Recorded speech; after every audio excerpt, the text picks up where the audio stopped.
"You're just a janitor with a title," they whispered. But Carla Jennings didn't flinch. She spoke 9 languages, translated broken systems into connection, and shattered every assumption placed on her the moment she picked up a mop. When a CEO overheard her speaking Mandarin, Spanish, and French in a single breath, what followed was a transformation that stunned an entire company and rewrote its future. From silence to leadership, this is the powerful true-to-life story of how one overlooked woman helped rebuild a global empire from the inside out without ever raising her voice. Now, before we dive deeper, please subscribe to our channel. We share powerful, meaningful stories like this every day. And drop a comment below to let us know where you're watching from. Thank you so much, and now let's get back to the story. "That's not possible." "Who said that?" The CEO stopped mid-step, his polished shoes frozen on the gleaming lobby floor of Galen Dynamics headquarters in downtown Phoenix. Richard Monroe, who had once negotiated deals across 5 continents, was not easily rattled. But something in that voice, a flawless command of Mandarin, wrapped in warmth and precision, stopped him cold. It wasn't the language that shook him. It was who spoke it. He turned slowly, trying to match the refined tone with a familiar face. The crowd moved around him in Monday morning autopilot. Analysts hurrying past with coffee cups, department heads checking Slack, assistants on Bluetooth calls mumbling budget codes. But Richard saw her. She stood near the touchscreen directory, low ponytail, green janitor's uniform, latex gloves tucked into her waistband. Her name tag read, Carla. She was speaking to an elderly Asian gentleman who looked overwhelmed, perhaps lost.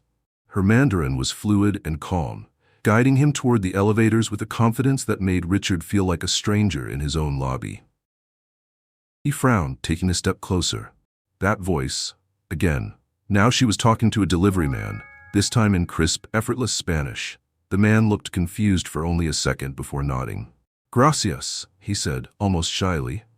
Before Richard could process what he was witnessing, Carla turned again, this time to a young vendor arguing with building security over a mislabeled shipment.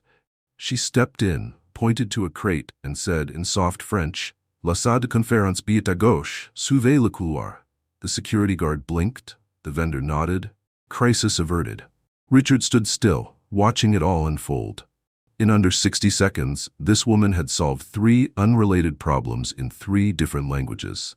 And no one around her seemed to even notice. But he noticed. He noticed how calm her face remained, how her gestures were purposeful, how none of this seemed like a performance. This wasn't a party trick. It was natural, lived in. He realized then, in the 12 years he'd worked in that building, he'd never once asked her name. Never said more than thanks when she emptied a bin in his office late at night. But here she was, more capable than any translator he'd flown in from abroad, doing the impossible like it was routine. Something tight pulled at his chest. Guilt, wonder, curiosity, maybe all 3. He walked toward her slowly. "Excuse me," he said, his voice softer than usual. She turned, startled but composed. "That was Mandarin?" "Yes," she nodded. "And Spanish?" "Yes, and French?" "Yes, sir." He paused. His mind scrambled. "How many languages do you speak?" She thought for half a second. 9, including Portuguese, Arabic, Swahili, German, and Italian. "I can read Latin too, but I don't count that." Richard blinked. 9? "Yes, sir." Her tone was even. Not proud, not timid, just true. She wasn't bragging, she wasn't asking for anything. She was simply answering a question, and somehow that made it more profound. "I'm Richard Monroe," he said, extending a hand. "I run this place." "I know," she replied, shaking it gently. "What's your full name?" "Carla Jennings." "Well, Miss Jennings," he said, glancing toward the elevator. "Would you happen to be free for a few minutes?" She looked at him, measuring the moment. She wasn't afraid, just cautious, the kind of caution worn by people who've lived long in the shadows of rooms they never expected to be invited into. "Yes, sir," she said. They stepped into the elevator together. For a moment, silence stretched between them, gentle and unfamiliar. "I've worked here for 12 years, she said softly as the elevator climbed. Richard turned toward her. "Never thought I'd go past the 10th floor." He smiled faintly. "You might be surprised how quickly things can change." She didn't smile back. Not quite. But her eyes stayed on him, steady and unreadable. When they stepped out on the executive level, Carla's shoes were nearly silent against the dark wood floors. The scent up there was different: citrus, leather, ambition. Richard's assistant raised an eyebrow as they passed, but said nothing. He didn't explain. He didn't need to. Inside his office, sunlight poured through the tall windows and splashed across a world map hung behind his desk. Pins dotted cities in Europe, Africa, Asia, reminders of his global reach. But it all felt suddenly small. "Please, have a seat," he said. Carla sat, hands folded gently in her lap, her gaze moving slowly across the room. Not impressed, just observant. She didn't lean back. She didn't fidget. Richard sat across from her, unsure where to begin. "So, Carla, I didn't expect this conversation either.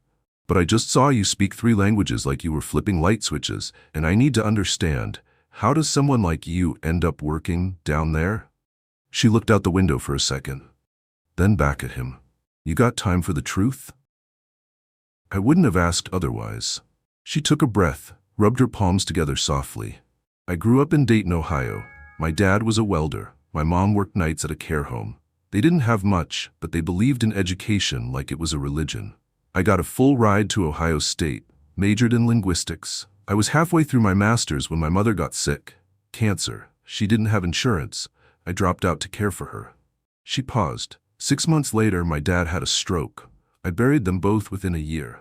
After that, everything crumbled. Richard leaned forward, quietly. "I had a baby. The father didn't stay. I worked whatever jobs I could find, temp agencies, supermarkets, elder homes. Eventually, a supervisor here offered me a night janitor position. It let me pick up my daughter from school and still pay rent." She shrugged.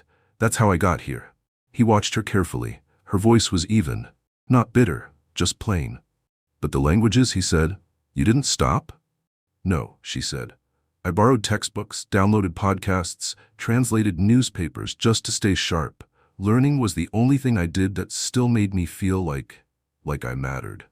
Richard sat back, the weight of her story heavy in the room. "Most people," she added, "see the uniform, and they assume." That word, assume, hung there like a thundercloud. He didn't say anything. He didn't have to. Because in that moment, Richard Monroe knew. He hadn't discovered Carla Jennings. He had simply stopped long enough to see her. And from that moment forward, nothing at Galen Dynamics would ever be the same. Carla stood slowly, careful not to leave fingerprints on the armrests. Her eyes swept the office one more time, pausing on the photo of Richard's daughters, the tray of untouched espresso cups, the award from some logistics summit in Brussels that looked like it hadn't been dusted in years. All these pieces of someone else's world. "Thank you for your time," she said softly.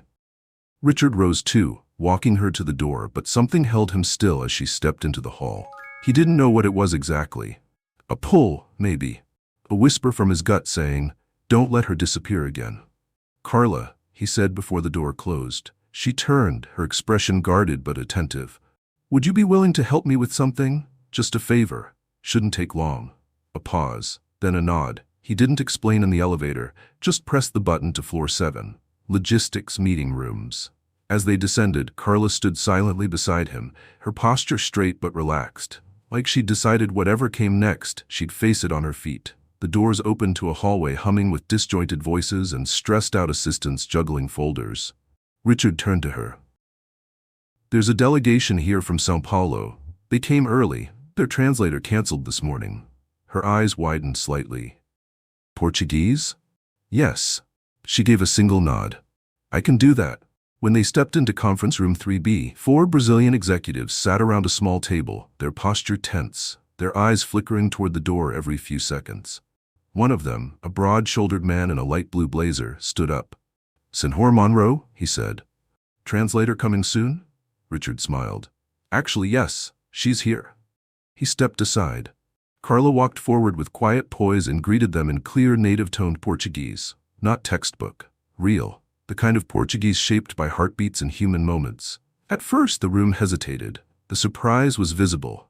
A woman in a janitor's uniform, here, speaking to them. But within 30 seconds, the tension cracked. By 2 minutes, it had dissolved entirely. She translated introductions, relayed jokes with perfect timing, and caught a subtle expression from one executive that suggested confusion over an offer term. She adjusted the phrasing mid-sentence, never breaking the flow. They nodded, smiled, laughed. Richard stood at the wall, arms crossed, watching.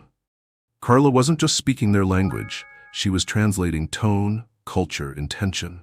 She didn't act like she had something to prove. She simply was. When the meeting wrapped 20 minutes later, one of the Brazilian visitors turned to Richard and said in accented English, "She is better than anyone we've worked with this year." Then, gesturing toward Carla with respectful astonishment, "Where did you find her?" Richard glanced at Carla, who was already quietly stacking empty coffee cups on a tray.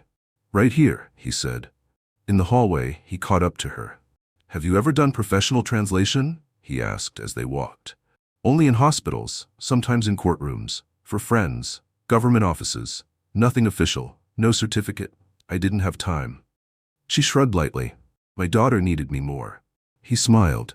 "And where is she now?" "She's 26, nurse in Tempe, paid for her own schooling, stubborn like her mama." They both smiled then, not as boss and janitor, but as two people with stories shaped by grit. They walked to the service elevator, descended to the dimmer corridors where silence replaced boardroom chatter and the scent of citrus was swapped for floor wax and tired shoes. Carla clocked in again, 2 more floors to clean before shift change. But before she turned to leave, she said something that stayed with him. "I didn't do anything special today." Richard looked at her, genuinely puzzled. "That's not how it looked to me." She smiled faintly, a smile that said, "I've learned not to expect much, but I'll remember this."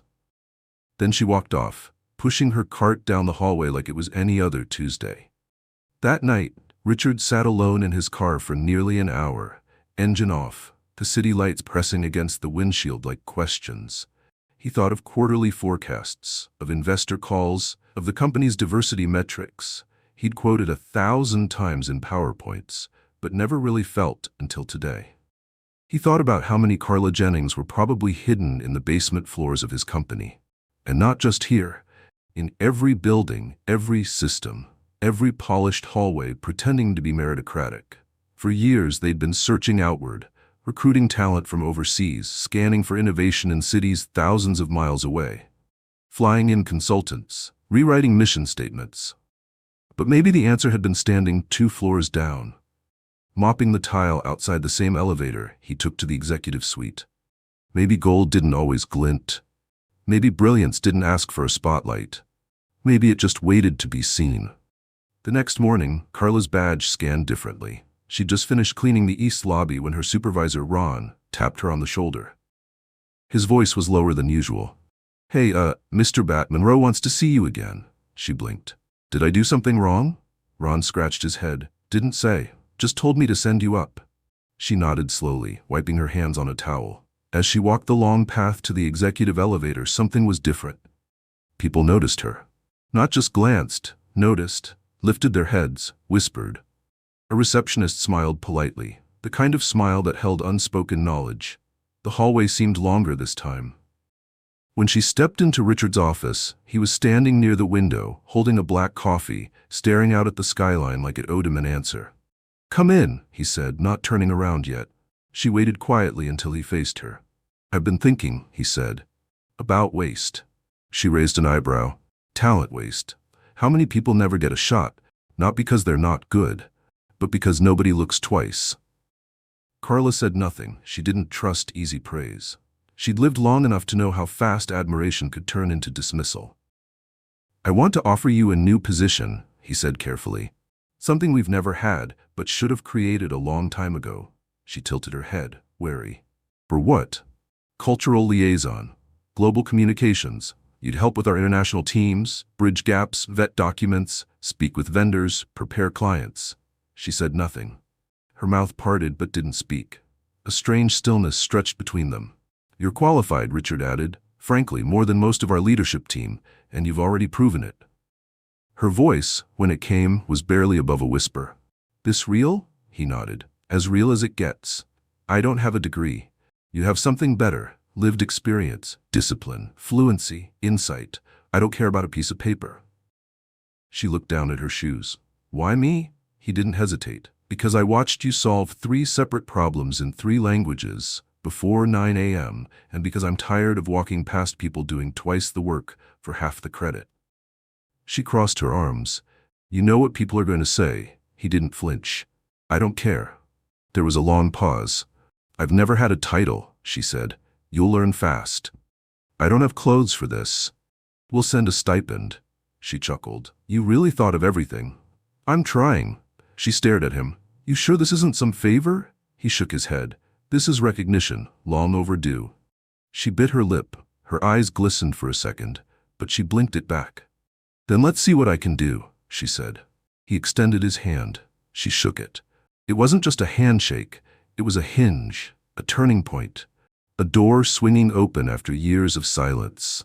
What neither of them realized was that upstairs, outside, and all through the company halls, whispers were already spreading, and some of those whispers weren't ready to see her rise. By Wednesday morning, the news had outpaced the elevators. No one knew the full story. Only that Carla Jennings, the quiet woman who had once pushed a cart down the west hallway every night at 9 p.m., was now an executive. Some said she was a government plant. Others claimed she'd been working undercover for HR. A few whispered she must have had dirt on someone upstairs. But the most common rumor was simple and uneasy.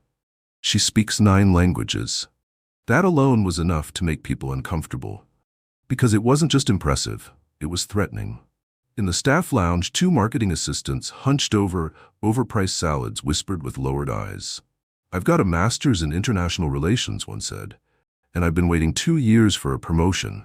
She was scrubbing urinals last week, the other replied. There was no malice in their tone, just confusion, disruption. Something about Carla's rise didn't fit the story they had told themselves about how the world worked. Promotions came with resumes, connections, clean shoes, not mop buckets. And in some offices, discomfort wore blazers. That afternoon, Carla entered her new workspace on the 12th floor.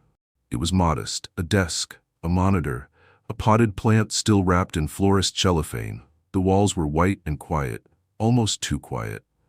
The view looked over the city. Phoenix simmered under a pale gold sky, its horizon buzzed with heat waves, its rooftops dull with dust and dreams. She turned slowly in her chair, unsure if she belonged in it. Unsure if the leather and silence were hers to touch. Unsure if anyone believed she was meant to be here. When the HR rep handed her the last onboarding document to sign, Carla paused. Would it be okay if I kept my old uniform? The woman blinked. To where? Carla shook her head. Just to keep, for myself. The HR rep nodded, something soft passing through her face. Of course. At 3 p.m. her first real meeting began. Victor Hale, the head of international operations, entered without knocking. Clipboard in hand, tie tight, mouth tighter. He didn't smile, he didn't shake hands, he didn't sit. So, he said, his voice smooth but sour, you're the new liaison. Carla closed her notebook calmly. That's what I've been told. You have experience with corporate structuring, vendor negotiations, legal frameworks across regions? She answered without blinking, only from the outside looking in. He didn't laugh. Instead, he set down a thick folder with a dull thud. I've got backlog reports from Italy, contract complications in Dubai, and an entire vendor dispute in São Paulo. Think you can handle that? I'll need a few hours to review. But yes, Victor watched her for a beat. No approval, no warmth, just calculation. Then he left without a word. The door clicked shut behind him like a punctuation mark, one that didn't want her sentence to continue. Later that evening, Richard stopped by her office. She was reading one of the reports Victor had left, her highlighter trailing over terms with deliberate focus. How's day 1? He asked from the doorway. She leaned back. I've had worse. He smiled. Victor give you a hard time? He doesn't scare me. I figured. She closed the file slowly, her fingers resting on the edge of the desk. Then, as if she'd been holding the question all day, she asked, Can I ask you something? Anything. Why now? Why me? You could have just given me a raise, a one-time bonus, maybe even a thank you, and kept moving. So, why this? He walked in and leaned against the corner of her desk. Because I saw myself in you, he said. She raised an eyebrow. You were a janitor? No, he chuckled. But I was ignored. A lot. I grew up in a trailer park in Colorado. My dad fixed snowmobiles for a living. Nobody ever expected me to end up in rooms like this. She nodded slowly. Now you're the one deciding who gets in. Exactly. She didn't say anything, just stared at her hands for a moment. Then she exhaled. I'll be honest, I'm nervous. Good, he said gently. Means you care. She looked at him, the weight of unspoken fears behind her eyes. There's going to be people who hate this. They'll get over it, he said. Or they won't. Either way, we're moving forward. The next morning, Carla arrived early. The office lights hadn't even flickered on fully when she walked past the receptionist. Her steps were quieter now, as if she was still getting used to not pushing a cart. At 9 a.m., she took a call with the company's German office. She didn't ask for a translator, didn't stall, didn't fumble. She just spoke. Clearly, fluidly, efficiently. By noon, a handwritten note had appeared on the whiteboard outside her office. "We see you." No signature, just 3 words. But they hit her harder than applause ever could. That week, something strange began to happen. People started coming to her. Not just with language questions, but for advice, input, even comfort. An HR associate stopped by her office just to ask, "What would you do if an international client ghosted your emails for a week?" Carla gave her a full framework with 3 options, laid out simply, kindly. Later that day, an intern from accounting knocked softly. He was a Vietnamese kid named Bao who barely made eye contact when he said, "How did you learn so many languages?" She smiled. "1 word at a time, same way you will." She began sitting in on proposal reviews, not because she had to, but because people asked her to. They trusted her. And the most remarkable thing? She never raised her voice, never bragged, never once said, "I told you so." She just worked, carefully, brilliantly, like she'd been doing for years, just in silence. One afternoon, Richard caught up with her in the break room. Both had mugs of coffee. Carla's had her name written on the side in neat black marker. A small touch, but for the first time it wasn't just a cup, it was hers. "Been hearing good things," he said. "I've been trying to ignore the bad ones." "You're making waves." She looked at him. "That a good thing?" He grinned. "Around here, it means you're doing something right." They stood in silence for a while, watching a group of interns rehearse a product demo through the glass. "You know," he added, "I've been thinking about starting a training program. Internal talent, people in non-desk roles. There's probably more Carlas in this building." She nodded without hesitation. "There are. They just haven't been seen yet." He turned to her. "Want to help me build it?" She gave him a smile. "Already started in my head." By the end of the month, the pilot program launched. It was called Voice Inside, and it wasn't just about training. It was about looking closer, longer, deeper. Because brilliance, it turned out, didn't need to raise its hand. It just needed a room that finally turned around. The room went silent when she stepped on stage. Rows of executives, directors, and global consultants sat shoulder to shoulder beneath the soft, clinical lights of the convention hall in Cincinnati. The Logistics Leadership Summit wasn't known for emotional moments. It was charts, margins, strategy lingo wrapped in power suits. But that day, something different stirred the air. Carla walked across the platform in a charcoal blazer borrowed from HR's executive closet, sleeves slightly long at the wrist. Her posture wasn't theatrical. She didn't stride. She moved like someone who had walked down 1,000 hallways unnoticed. And now, the world was watching. She didn't clear her throat. She didn't adjust the mic. She just began. "I was never just a janitor," she said softly. The room didn't move. "I was fluent. I was capable. I was ready. But nobody ever looked long enough to see it." Stillness. She let it hang there for a breath, maybe 2. Her fingers curled gently over the edge of the podium. "I used to think success meant being in the right place, but I've learned it's not about place. It's about being seen, recognized, even if that recognition comes a decade late." She told them her story, not polished, not dramatized, just real. The years of silence, the faces that passed her without acknowledgement, the hours spent studying textbooks in break rooms while machines hummed behind the walls, the aching feet, the cold stares, the nights she came home too tired to heat food, the birthdays she missed, the rejection letters, the pitying smiles from people who only saw a uniform. She wasn't there to make anyone feel guilty. She was there to make them see. And they did. When she finished, there were no questions, no chatter, only a rising wave of applause. Slow, deep, earnest. And from the back row, a young man stood up. He looked about 20, nervous. His voice cracked a little when he spoke. "My mom's a housekeeper," he said. "She speaks 5 languages. I used to be embarrassed to tell people that." Carla stepped off the stage, walked toward him, and gently touched his arm. Don't ever be ashamed of where you come from, she said. The only thing to be ashamed of is staying blind to brilliance. The moment was captured on someone's phone. The video went viral within 24 hours. Across LinkedIn, HR circles, diversity panels, it became a case study, a rallying cry. This is what inclusion looks like. This is what overlooked genius sounds like. This is why talent pipelines need to be redefined.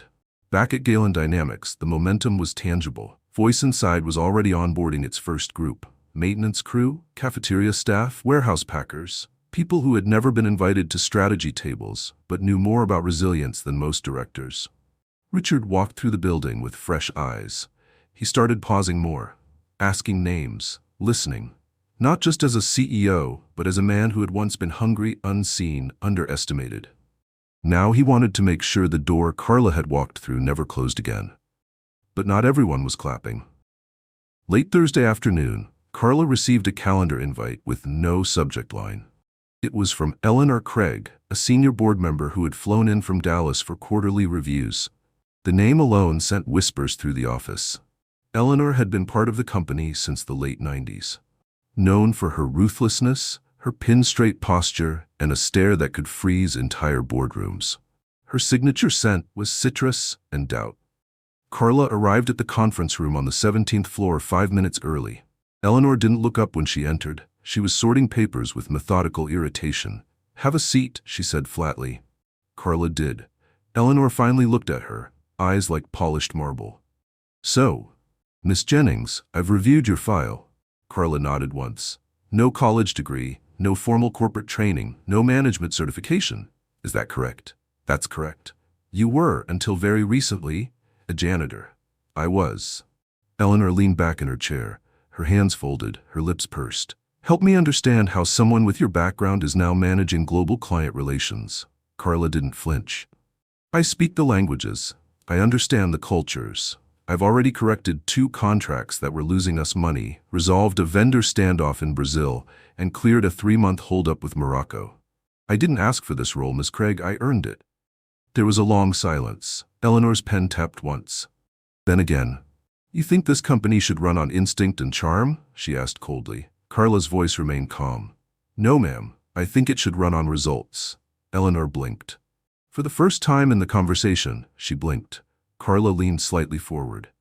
"I don't need to be liked, but I do need to be useful, and I am." Eleanor closed the file slowly. "You're a gamble." "I'm used to that," Carla replied. "My whole life has been one." The meeting ended. No smiles, no handshakes, just a door quietly closing. Carla didn't return to her office right away. She exited the building, walked across the street, and sat on a shaded bench facing the glass tower she now worked in. The same building she used to pass every night in silence. The same windows she had once polished, unseen. Now her name was on one of the doors. She pulled out her phone, called her daughter. "Hey, Ma," her daughter answered, the sound of a dog barking faintly in the background. "Everything okay?" Carla hesitated, then nodded to herself. "Yeah, just needed to hear your voice." "You sure?" "I'm sure." They talked for a few minutes. Groceries, a new movie her daughter wanted to see, the dog's weird new habit of spinning before sitting. Nothing important.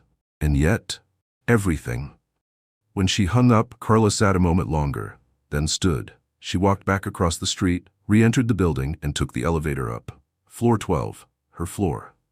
The next morning, the energy in the office had changed again. Everyone had heard about the Eleanor Craig meeting. No one knew the details, but they knew Carla had walked in with nothing but her truth, and walked out standing even taller. She arrived early, spoke at the morning team huddle, took a call with Berlin, reviewed proposals from Dubai, quiet, calm, unbothered. Around noon, someone left a handwritten note on the whiteboard outside her office door. 3 words. "We see you." She stood there for a full minute, staring at it, and for the first time since that elevator ride with Richard, she felt it in her chest. This wasn't about survival anymore. This was about presence, claiming space. Not with noise, but with proof. Proof that intelligence has no uniform, that fluency needs no title, that leadership can grow from the ground floor. She took a marker and added a 4th word below the note. "Thank you." And then she got back to work. It began with the interns, the shy ones, the overlooked, the kids from state schools, immigrant families, community colleges. They were the first to find their way to her door, sometimes with trembling folders in hand, sometimes just needing to breathe in a space that didn't ask them to pretend. Carla listened. She didn't rush them, didn't smother them in corporate cheer. She asked sharp questions. She gave honest answers. She told them the truth, that being excellent didn't mean being loud, and being quiet didn't mean being weak. It meant listening, and knowing your value before anyone else did. One afternoon, a design intern named Bao stood outside her office, nervously clutching a slide deck for his upcoming pitch. "I don't think they're going to take me seriously," he admitted. "Why not?" Carla asked, setting her coffee aside. He hesitated. "I don't look like them. I don't talk like them. I come from somewhere else." Carla rose from her chair and walked to the whiteboard behind him. She picked up a marker, wrote 2 words, then turned to him. "So did I." The boy blinked. "You think the ones in suits were born in suits?" she said softly. "Some of them just learned how to zip one up sooner." He stood straighter after that. Carla saw it. And so did Richard, who happened to walk past her office just as Bao was leaving, his posture taller than when he'd arrived. Later that week, Richard joined her for lunch in the break room, an act unthinkable just a few months earlier. He sat on a hard plastic chair beside her, their containers of stir-fried noodles steaming quietly. "I've been hearing things," he said, chewing thoughtfully. Carla raised an eyebrow. "Good things or things?" He smiled. "The kind that make me want to sit down and listen?" She looked down at her tray. "It's strange," she murmured. "I never set out to change anything. I just wanted to be heard. And now people are hearing you," he said. "You've done more in 6 weeks than most people do in 6 years, and not because you forced anything. You made people feel seen." She didn't respond right away, just reached for her water bottle, twisting the cap slowly. "You remember that training program idea?" he asked after a pause. "Voice inside?" He nodded. "I want to take it further." She tilted her head. "How far?" "As far as we can. Language training, mentorship, public speaking, career pathways. There's so many people who've never even imagined their way beyond the service level. We show them how." She leaned back. "You think they'll let us?" He smiled. "Who's they?" "You know who." He nodded once, serious now. "Then we build it so well, they can't stop it." She nodded. "Then let's build it." And so they did. By the end of the quarter, Voice Inside had its first full cohort. 21 employees, night shift security guards, shipping clerks, data entry temps, 3 janitors, a cafeteria line cook named Valentina who spoke Tagalog and Korean but had never put either on a resume. Carla greeted every single one of them at orientation. She handed out notebooks, made coffee, and sat in the front row during guest speaker sessions, never once playing the figurehead. She was with them, shoulder to shoulder. And that, more than any speech, changed how they saw themselves. But while the roots of something beautiful were beginning to take hold, not all the soil was fertile. There were voices in boardrooms, quiet, clipped ones, asking questions behind closed doors. Why her? Why now? What's the long-term plan here? One executive even asked, during a performance review of Carla's first 90 days, "Is this sustainable, or are we just chasing applause?" It wasn't malicious. It was polite resistance, the kind that wore tailored suits and worded doubt with a smile. Carla felt it. Every sideways glance in meetings, every accidental email not CCing her, every time someone clarified a point she had already explained. She felt the temperature drop when she entered certain rooms, but she didn't shrink. She didn't stiffen either. She just worked, quietly, brilliantly. During a product launch with a client in Dubai, she caught a clause in the Arabic contract that would have cost the company $1.2 million in back taxes. She translated it, rewrote the section, and returned it within the hour. No fanfare, no announcement. Only Richard knew. He called her that night. "You just saved the quarter." She said, "Good, then maybe they'll let me stay a little longer." He replied, "No one's letting you do anything anymore. You're here. You earned this." Still, doubt finds its way in.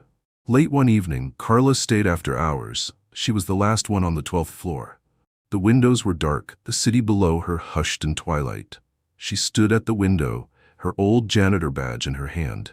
She hadn't worn it since the day Richard offered her the new role, but she carried it in her bag, always. Not for nostalgia, For proof. Proof of where she'd been. Proof of what most people never bothered to see. Proof that no matter what door they tried to close, she'd already built a key. Behind her, the motion sensor lights flicked off. The room dimmed, but she didn't move. She stood in the shadows and whispered to the glass, "I belong here." She said it again, louder, "I belong here." Not to convince herself, to claim it, and the walls listened. The next day, during a monthly all-hands, Richard surprised everyone. He stood on stage with a plaque in his hands.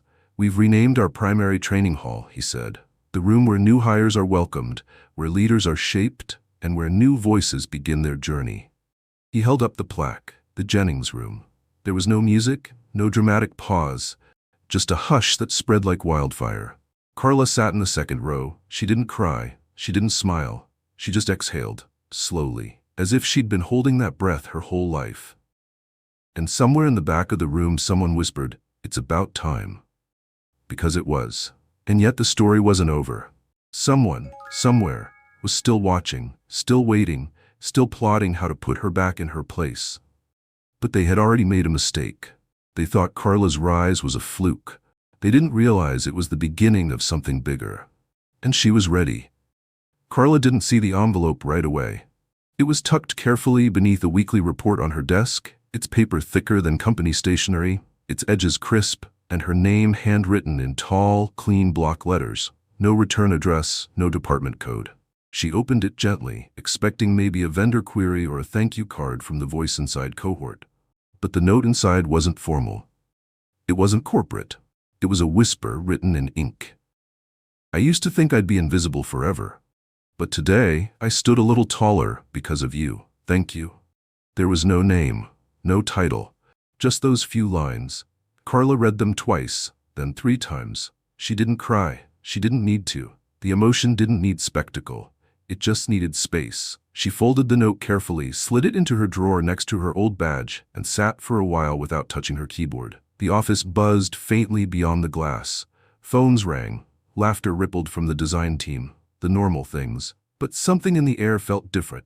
A shift. Not in policy, not in process, in people. More interns came to her now.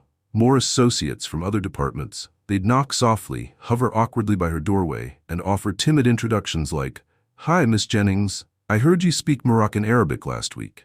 My grandmother spoke it too."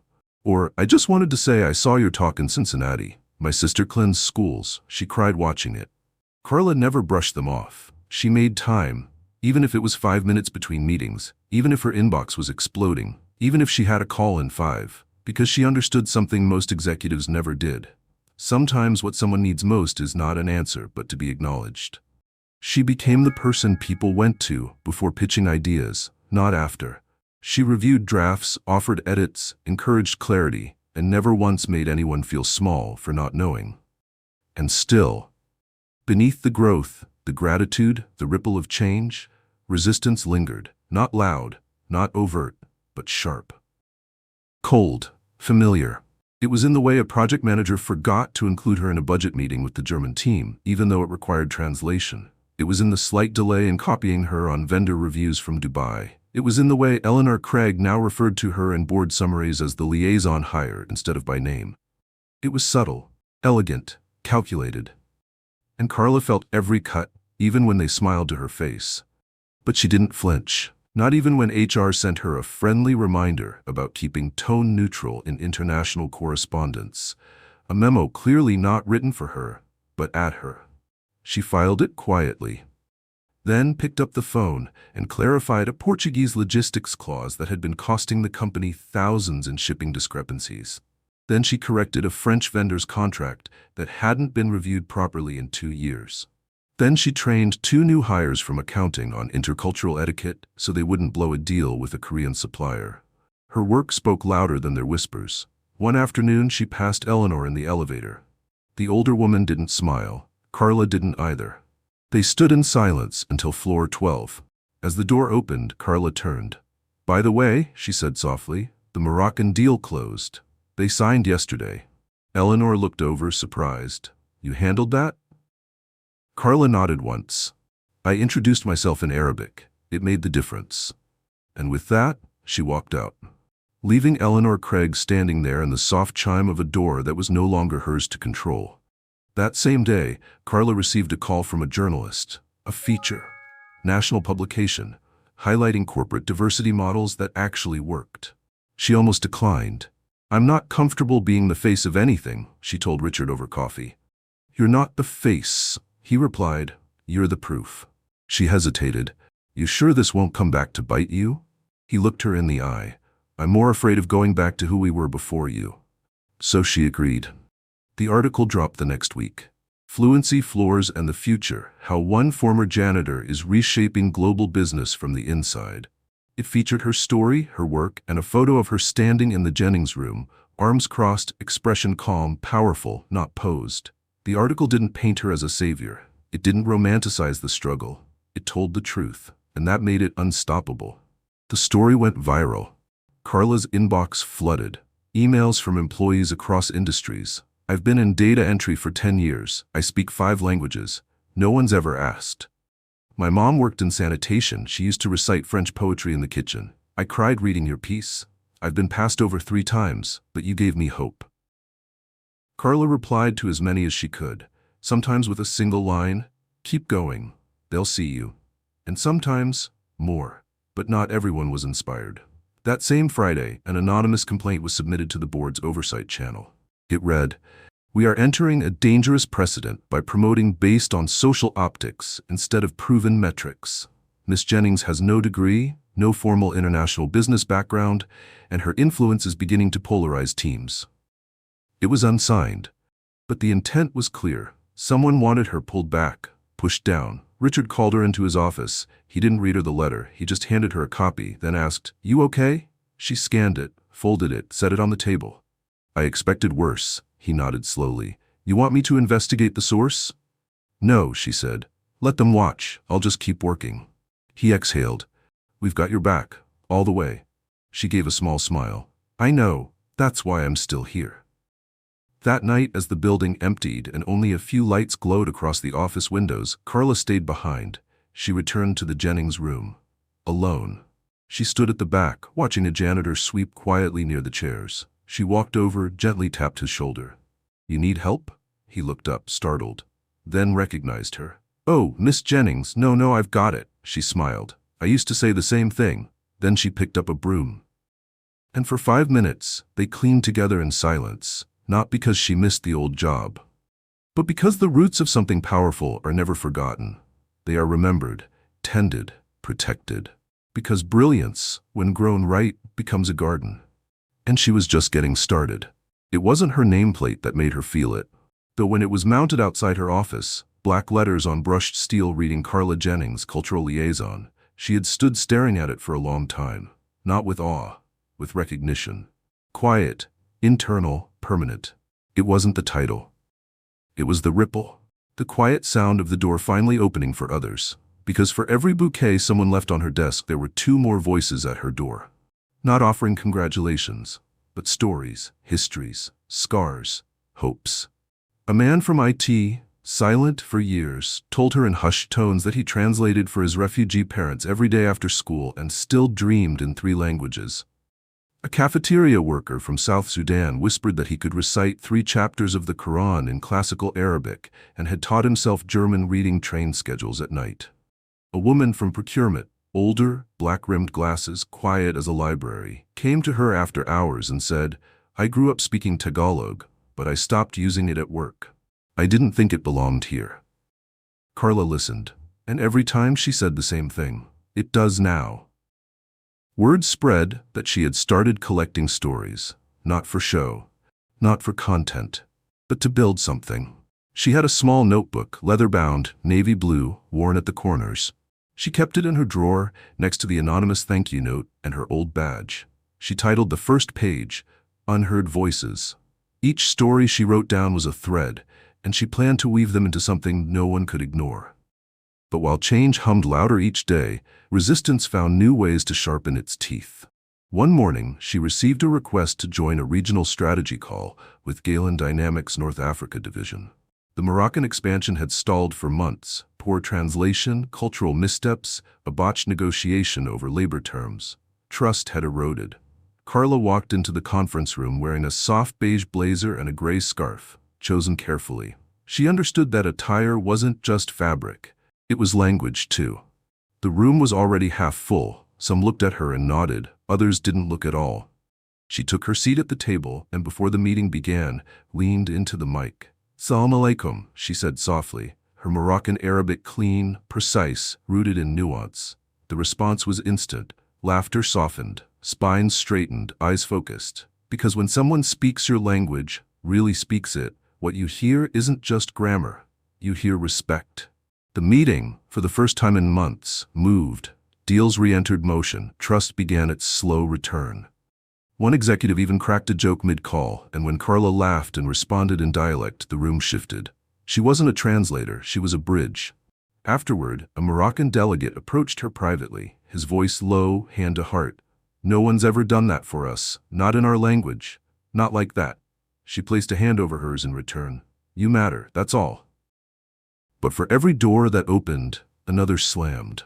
By the following Tuesday, an internal group chat began circulating a meme, a mock resume of Carla, complete with jokes about her qualifications. Fluent in sweeping, certified in mop diplomacy. It wasn't sent directly to her, but she saw it, and she recognized the tone. It wasn't satire, it was strategy. The kind used by people who are too frightened to say you don't belong outright, so they joke it to death instead. She didn't cry, she didn't lash out, she printed the meme, folded it once, and slid it into her notebook beneath the title, Unheard Voices. Then she got back to work. That evening, Richard stormed into her office, clearly having just seen the group chat himself. "Unacceptable," he said, voice low with fury. "This isn't what we're about." Carla looked up calmly. "But it's still here." He leaned on the edge of her desk, eyes burning. "We're better than this." She held his gaze. "Not yet, but we can be." He sighed, rubbed his temples. "I'll issue a statement. Call out the team." "No," she said quietly. He blinked. "No, I don't want a statement. I want a system." He watched her, the air in the room tightening with realization. "I want reporting channels that protect people from mockery like this. I want cultural literacy baked into our leadership curriculum. I want every intern, every staffer, every senior director to know that bias disguised as humor still hurts, that it still counts." He was quiet a long moment. Then he nodded. "Done." By the next quarter, Galen Dynamics had updated its internal code of conduct. They called the new training module Language of Respect. Carla helped write the curriculum, not as a case study, but as an architect. And in her private office, the note in her drawer, "I used to think I'd be invisible forever," felt heavier now, because someone had thought that. Someone still felt that, but not anymore, not here. Not if she could help it. Later that week, Carla received a sealed folder from Richard. Inside was a proposal. A full-time, cross-regional role. Vice President of Intercultural Affairs. It was a title that didn't exist in any other branch of the company. A position built around the foundation she had laid. Not a promotion. A transformation. She sat alone with it for 10 minutes, just staring. Then she walked down to the first floor, past the polished marble, past the rotating sculpture, past the lobby where she used to mop without being seen. She entered the supply closet and stood there, still, listening to the silence. She didn't need to cry. She didn't need to smile. She just needed to feel the gravity of what it had taken to get from one room to another. When she returned to her office, she signed the acceptance form. And on the last line, beneath her signature, she added a note. "For the ones still scrubbing, I see you." Because she did, and she always would. The glass plaque on her new office door read, Carla Jennings, Vice President, Intercultural Affairs. It was crisp, quiet, understated. But the weight of those words wasn't in the font or the finish. It was in what they erased and what they now made space for. In less than a year, Carla had gone from mopping conference rooms to managing international partnerships, designing global inclusion protocols, and consulting with legal on multilingual compliance. But more importantly, she'd become something else.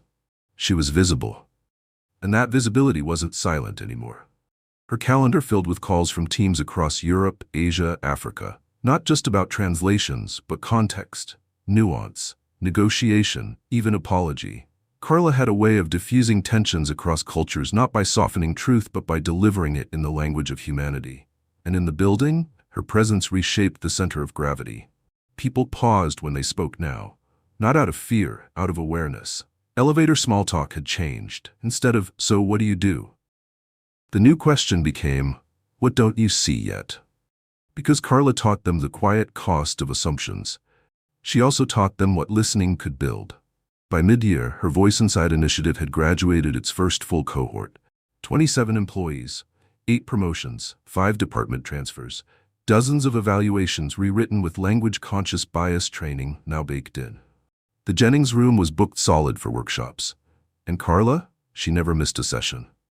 Not one. But change, real, lasting change, always makes someone uncomfortable. It always bumps into the ones who built ladders they never intended to share. And this time, that resistance had a name. Jordan Whitaker, Senior Vice President of Strategic Development. 32 years with the company, known for his meticulous spreadsheets, brutal quarterly reviews, and a voice that carried without needing to yell. Jordan never said Carla's name in meetings. He called her the culture rep.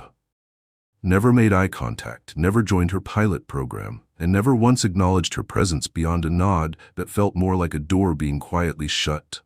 It started subtly. A memo left off her desk, a call she wasn't looped into. Then came the meeting. It was a cross-continental strategy summit. Brazil, Morocco, Germany. Carla had prepared a 3-page cultural mapping presentation on regional negotiation styles and tone shift frameworks. She'd worked on it for weeks.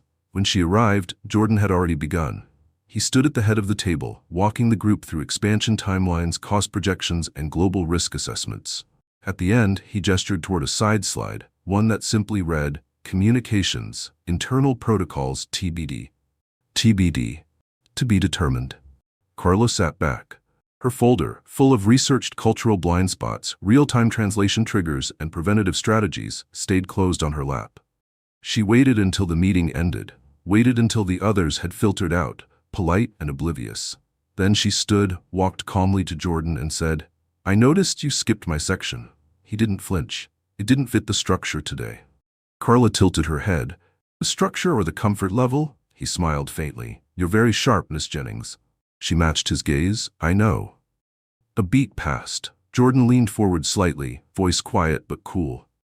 "This company was built on metrics, data, not sentiment." Carla didn't blink. "I work in language, not sentiment, and the data shows that misunderstanding cultures costs this company millions. If that's not strategic, you might need to review your definition." His eyes narrowed, just slightly. Carla didn't wait for a reply. She turned, walked out, and never once looked over her shoulder. The next morning, Richard called her. "I heard what happened," she sighed. "It's fine." "No," he said. "It's familiar, but that doesn't mean it's fine." There was a pause. "I need you to know," he added. "Jordan answers to the board, but I answer for this culture, and as long as I'm here, so are you." Carla nodded silently, staring at the sticky note on her desk that read, "Be the reason someone believes they can rise." Later that day, she hosted a workshop in the Jennings room. The topic was listening across silence. Her final slide read, "Sometimes the loudest thing in the room is the person nobody looks at." The room was quiet for a long time. And afterward, an older maintenance worker, broom in hand, shoulders hunched, stood at the door, unsure if he was allowed inside. Carla waved him in. He shuffled forward, held out a small folded paper. She opened it. Inside was a poem, written in broken English, about what it meant to be overlooked. She looked up at him, eyes soft. "Do you want to read it aloud?" He shook his head. "My voice is not good," she smiled. "Neither was mine, until someone asked me to speak." That evening she pinned his poem on the Jennings room bulletin board, right at the top, and wrote beside it in her own hand, "Loud enough now." The walls were listening, the people were shifting, but the pushback hadn't ended. That night, she received an anonymous email. Short, cruel, meant to hurt. "You're a janitor with a new title, that's all." She stared at the message for a long time, then deleted it. She didn't reply, she didn't forward it. She just opened her notebook, unheard voices, turned to a blank page and wrote, "They tried to shame me back into silence, but my silence was never weakness, it was strength waiting for its turn." She closed the notebook, pressed her palm against it, and whispered to the room, "I hear you." It was a rainy Thursday when she got the call. One of the interns, Bao, had been selected to present at the annual Innovate Within Summit. It was a Galen Dynamics tradition, where department leads showcased the most promising junior talent. Bao's proposal was risky. Too creative, too emotional, too real. A translation technology designed not just for efficiency, but empathy. A system that adjusted its tone based on cultural sensitivity, because, as he said in his pitch, words don't mean the same thing when you've been hurt in different languages. Carla had helped him shape the idea late into the evenings, long after the lights on the 12th floor flickered off, and even the vending machines had gone silent. Now, he would speak it aloud. The summit stage was sleek, cold, and buzzing with the kind of pressure that made knees weak. Rows of executives stared down from above, their badges glinting, their expressions unreadable. Bao stood in the center, breathing through nerves like they were concrete.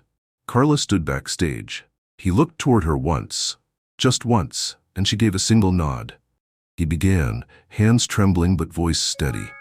He opened with a story about his grandmother, how she raised him on Vietnamese lullabies, and how after she passed, no one in his family spoke her language anymore, and how that silence felt like losing her all over again. You could hear a pin drop. He talked about how he saw clients struggle, not because they lacked information, but because they lacked connection. And then, with the quiet bravery of someone who had once doubted his own voice, he said, "Carla Jennings taught me that silence isn't empty. It's full of stories waiting to be translated." The entire room turned toward her. She wasn't even on the stage, but somehow she was. When he finished, they rose. Standing ovation. Not just for him, but for what he represented, for what she had made possible. Later, in the hallway, he hugged her. Awkward, quick, grateful. "My grandmother would have loved you," he said, voice thick. Carla held his gaze. "She still hears you." That night, she walked home in the rain. No umbrella, no rush. The city glistened, each streetlight mirrored in the puddles like tiny doorways into other worlds. And in that silence, she thought of her daughter, her parents, her past self, the girl with a stack of borrowed textbooks, reading German articles under flickering bulbs while her baby slept nearby. She had once believed no one would ever know what she was capable of. Now there was proof. But not all eyes watched with warmth. Eleanor Craig watched the summit video from her office in Dallas. She didn't smile, she didn't comment, but she scheduled a board meeting the following Monday, titled simply, New Leadership Pathways Review. She had made up her mind. Someone had to remind this company where it came from. Someone had to restore the balance. Monday arrived like a storm disguised as routine. Carla walked into the boardroom wearing navy blue, crisp, unapologetic. She had expected this. The seats were full, the air clinical. Eleanor didn't delay. "We're here today to address concerns around accelerated promotions and cultural programming that may be shifting focus from core metrics." Carla didn't blink. Eleanor continued, speaking in long, careful paragraphs about sustainability, institutional stability, performance ratios. Her words were dressed in diplomacy, but soaked in something colder. Then she invited Carla to respond. Carla stood, took her time. "I appreciate the opportunity," she began, "and I understand concerns about change, especially when it doesn't arrive through familiar channels." Some shifted in their seats. "But what I do isn't fluff, it's function. Cultural misalignment costs this company more than shipping delays and marketing errors combined. And what I teach, what we build, is not charity, it's strategy, powered by voices we never used to hear, including my own." She paused, then reached into her bag, pulled out her navy notebook. She opened to a marked page and read, "I translated for my parents in hospital rooms at 9 years old. I didn't know the words for hope in English, but I knew when a nurse's voice was kind or cold. I never told anyone that I could understand more than 5 languages, because I didn't think it would matter." Carla made it matter. Silence. She closed the notebook. "That's from one of our interns. He's now handling vendor contracts in 3 regions." She met every eye in the room. "Some say I'm just a janitor with a title, that I don't belong here. But let me be clear. I didn't get here by being seen. I got here by seeing everyone else and choosing not to look away." Eleanor didn't respond. She didn't have to. The board did. After Carla left the room, a vote was held, and it wasn't even close. The next morning, Richard knocked on her office door, a grin hidden behind a tired smile. She's stepping down at the end of the quarter. Carla looked up. Eleanor? He nodded. She's calling it a strategic sunset. I call it overdue. Carla didn't celebrate. She didn't gloat. She just returned to her screen where 3 names sat at the top of the Voice Inside applicant list. 3 people who hadn't been seen yet. She clicked Schedule Interview, and the work continued. That Friday, as the sun dipped low and the building emptied, Carla returned to the Jennings room. She stood alone for a moment, then took down the old intern poem from the bulletin board, replacing it with a new one. This one had no rhyme, just a single line, handwritten in her careful script. Fluency is not just in the tongue, it's in the heart willing to understand. She turned off the lights, her silhouette framed in the doorway, and the room exhaled. The first time Carla ever walked into Galen Dynamics, the floor beneath her feet gleamed like water. She remembered that. She remembered the way her sneakers squeaked slightly against the tile, the way people looked through her, the way no one held the elevator doors. 12 years ago, she was invisible. Now people held elevators for her. But more than that, they held space. And it changed everything. It was a Monday morning when the news broke. Carla Jennings had been named Galen's new Chief Culture and Global Affairs Officer. It was the first title of its kind across all Galen branches, something Richard had quietly fought for. Not because she needed a new title, but because the company needed to recognize that leadership doesn't come wrapped in pedigree. It comes wrapped in presence. And Carla had never stopped showing up. She arrived at her office that morning to find a folded note taped to her door, just like the first one. Inside it read, "My father cleans buildings. My mother works in silence, but today I applied for an internship at Galen because of you." She pressed the paper to her chest, closed her eyes. The circle was widening. That same afternoon, she was scheduled to speak to a visiting group of high school students from underserved neighborhoods. A new community partnership Richard had started, Future Voices. Their eyes were wide. Some excited, some skeptical. She walked into the Jennings room, still in her usual blazer, still carrying that same navy blue notebook. She placed it gently on the podium and looked out at the students. She didn't start with a joke. She didn't start with her resume. She started with a mop. "I used to stand where the janitor stands," she said. "Quiet, in the corner, unnamed. I knew 9 languages, but I was only spoken to in one, silence." Their bodies leaned forward. She told them about her mother, about the textbooks, about the elevator ride that changed everything. But she didn't make herself the hero. She made them the next page. "You may not see yourself in the suits upstairs," she said. "That's okay, the story wasn't written for us. But guess what? That means we get to write it better." She saw it then, in their eyes, recognition. Not of her success, but of their possibility. Later that evening, Carla walked past the open door of the Jennings room and saw something she hadn't expected. 2 janitors off duty, sitting in the front row. One reading from her bulletin board, the other with a small notebook in his lap. Writing. She stood in the hallway for a while, watching. Then, without a word, she walked away. Not because she wasn't moved, but because she trusted that change doesn't need to be directed. It only needs to be believed in. Weeks passed, then months, and what had started as an elevator encounter became a lighthouse. She began consulting with Galen's European branches, launched a cross-border mentorship initiative, developed a multilingual mental health program for international teams that included trauma-aware communication. The CEO of Galen Tokyo sent a personal message.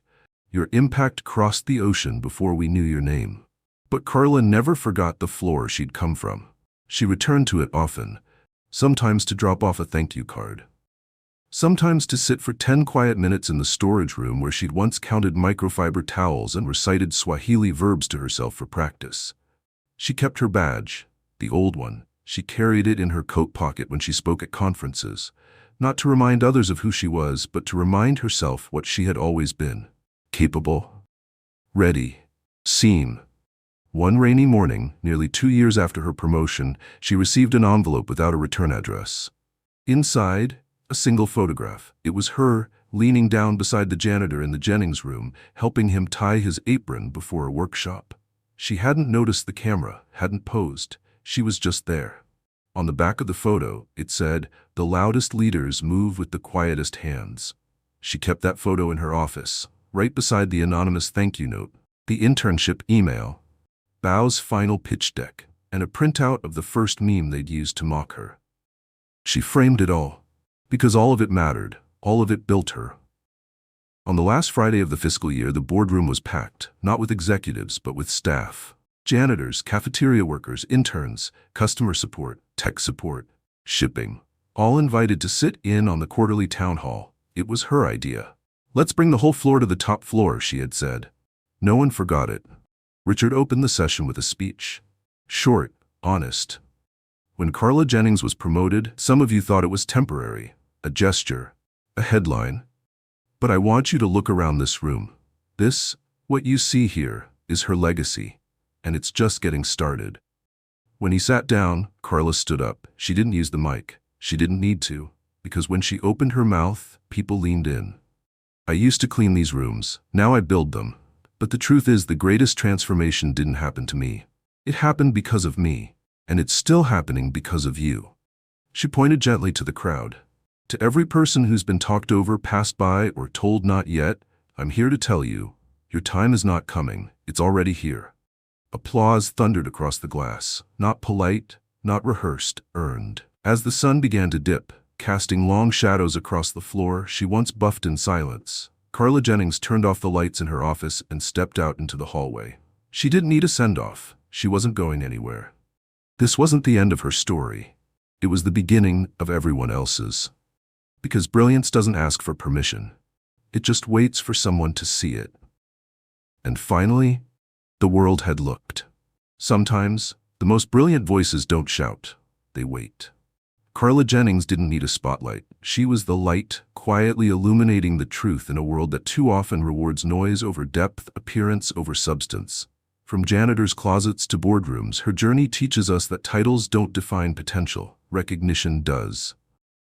Every mop she pushed was a promise. Every language she spoke was a bridge. And every time she was ignored, she built something inside her that no one could erase. Let this be a reminder. The most overlooked people in the room are often the ones holding the solutions we never thought to seek. So if you've ever been underestimated, overlooked, or told to wait your turn, don't wait. Speak. Step forward. Rise. And when you finally sit at that table, don't forget to bring chairs for those still waiting to be seen. Because greatness doesn't always wear a suit. Sometimes it wears silence, until it changes everything.